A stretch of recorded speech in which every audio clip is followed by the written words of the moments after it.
Assalamualaikum warahmatullahi wabarakatuh. Selamat pagi anak-anak. Semoga kalian tetap semangat untuk belajar online dan menjaga kesehatan agar bisa mengikuti PTM nantinya ya. Oke, hari ini kita tetap belajar di bab 2, belajar tentang kerajinan tekstil. Namun yang akan Ibu bahas itu adalah fungsi dan prinsip kerajinan tekstil. Nanti ada pengertian dari kerajinan tekstil juga. Kemudian jenis dan karakteristik dari kerajinan tekstil. Namun yang akan Ibu jelaskan adalah tekniknya dulu. Sekarang kita masuk ke pengertian kerajinan tekstil. Oke, kita akan bahas tekstil itu apa sih? Tekstil adalah bahan yang berasal dari serat yang diolah menjadi benang, lalu dirajut atau ditenun menjadi kain sebagai bahan untuk pembuatan busana dan berbagai produk kerajinan tekstil lainnya.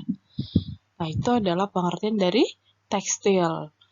Contohnya yang sudah pernah kita bahas di bab 1 adalah kita belajar tentang serat alam dari hewan, seperti serat dari domba yang dijadikan sebagai benang wol, serat dari ulat sutra yang kemudian dijadikan benang sutra. Nah, itu melalui proses sehingga bisa menjadi kain dan digunakan untuk menghasilkan kerajinan tekstil lainnya. Kemudian, kerajinan tekstil itu sendiri adalah produk yang memanfaatkan bahan baku tekstil yang tersedia dan dikerjakan secara manual, dihasilkan melalui keterampilan tangan dengan alat bantu sederhana dalam jumlah yang terbatas. Itu adalah pengertian kerajinan tekstil. Jadi dia tidak terlepas dari keterampilan tangan si pengrajinnya.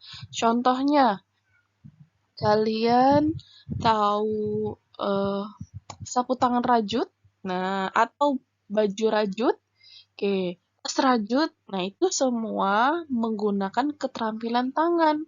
Tidak semua orang bisa merajut dan menghasilkan kerajinan-kerajinan yang indah. Oleh karena itu, jumlahnya terbatas. Tidak mungkin satu orang menghasilkan tas rajut sehari atau dalam waktu 2 hari itu 100 tas rajut atau 50 tas rajut. Nah, oleh karena itu, jumlah yang dihasilkan terbatas karena merajut itu membutuhkan proses yang cukup lama ya. Tergantung benda yang dibuat atau kerajinan yang dibuat dan tingkat kesulitannya. Sekarang kita masuk ke fungsi dan prinsip kerajinan tekstil. Minggu lalu kalian sudah mengerjakan LK yang berkaitan dengan fungsi dari kerajinan tekstil. Beberapa ada yang masih belum tepat menjawabnya, dan yang lainnya sudah sangat bagus menjawabnya, dan ada juga yang belum mengirim tugas. Sekarang Ibu akan membahas atau menjelaskan tentang fungsi atau tujuan. Jadi fungsi itu bisa berarti tujuan juga ya. Dari produk kerajinan tekstil. Yang pertama ada fungsi hias, berarti hiasan suatu benda. Kerajinan itu bisa menjadi hiasan suatu benda atau sebagai pajangan dari suatu ruangan. Tidak memiliki arti khusus apa-apa, hanya sekedar fungsinya sebagai hiasan saja. Contohnya, seperti yang kalian buat kemarin ya dari bahan benang wol atau benang rajut. Nah, itu merupakan hasil dari kerajinan tekstil ya. Yang kedua, ada fungsi benda pakai, berarti kerajinan tersebut digunakan untuk kebutuhan sehari-hari. Contoh, baju yang kalian pakai itu merupakan kerajinan tekstil. Ada yang dijahit, terus dikasih tambahan bunga, rajutan, atau batik. Nah, batik dengan cara teknik batik, bisa batiknya dicetak ataupun dengan cara mencanting.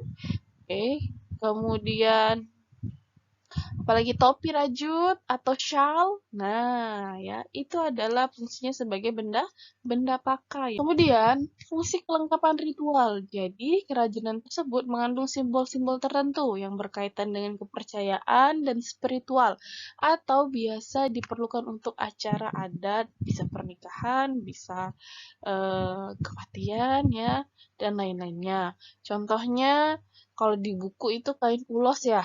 Tuh. Tapi kalau kalian nggak tahu kain ulos itu apa, Ibu kasih contoh aja. Kalau di Palembang itu khasnya kain apa? Iya betul, kain songket. Kain songket itu biasanya digunakan untuk acara pernikahan adat Palembang. Ya. Kemudian, fungsi simbolik. Jadi, kerajinan tekstil itu merupakan kerajinan tradisional yang kemudian melambangkan hal tertentu. Ya, contohnya paling mudah itu adalah jika ada seseorang menghadiri atau mengikuti lomba internasional mewakili Indonesia. Dia akan membawakan sebuah kerajinan khas Indonesia yang melambangkan Indonesia itu sendiri. Contohnya, kain batik ya. Ketika kalian memakai batik, berarti dia sebagai fungsi pakai dan sebagai simbolik. Simbolik menunjukkan ini adalah kerajinan hasil Indonesia, buatan tangan para pengrajin yang hebat-hebat di Indonesia. Selanjutnya, kita ke prinsip kerajinan tekstil. Prinsip kerajinan tekstil ini berkaitan dengan fungsi hiasnya dan fungsi pakainya, yaitu keunikan bahan kerajinan yang dimaksud di sini yaitu bahan dasar seperti didapat dari bahan alam, karena Indonesia memiliki kekayaan sumber daya alamnya ya. Kemudian kedua, bahan buatan. Yang ketiga, bahan limbah organik. Dan yang keempat, bahan limbah anorganik. Semua bahan-bahan ini merupakan bahan dasar yang bisa digunakan untuk membuat kerajinan, tergantung dengan kerajinan yang akan dibuat dan kemampuan si pengrajin untuk membuatnya menjadi sebuah karya. Dari alam banyak kan? Bisa dari serat tumbuhan, serat hewan, buatan juga ada. Kemudian keterampilan tangan. Nah, keterampilan tangan jadi yang dibutuhkan oleh pengrajin itu adalah pengrajin harus memiliki keterampilan tangan. Tidak semua pengrajin memiliki keterampilan tangan sehingga menghasilkan sebuah karya yang sangat bagus dan unik ya. Contohnya, penenun. Tidak semua orang bisa menenun ya. Butuh latihan dulu, butuh kebiasaan dulu dalam membuat sebuah karya, apalagi kalau dianya membuat motif-motif dalam tenunannya. Tuh ya, jadi harus teliti, terstruktur, inovatif, kreatif. Kemudian mencanting. Gambar kedua itu cara mencanting batik ya.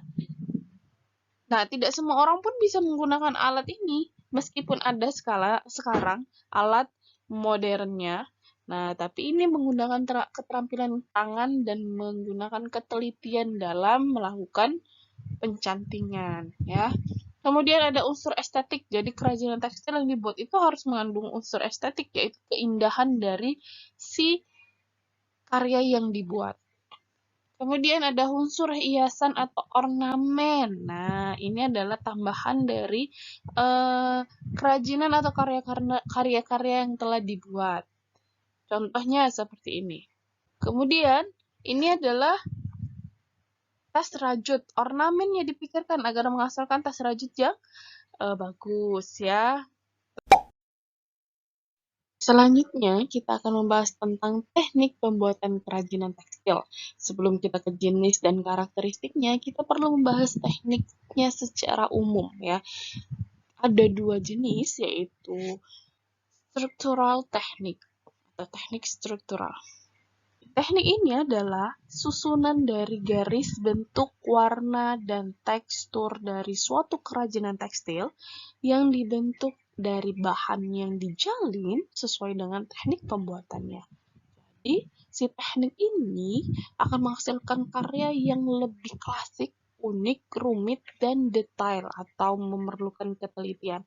Contohnya, tas rajut menggunakan cara dirajut. dia mengesankan lebih klasik ya hasil kerajinannya atau karyanya, kemudian pembuatannya cukup rumit ya. Merajut itu cukup rumit ya. Dan yang dihasilkan unik berbeda dengan tas-tas yang dijahit lainnya. Tuh.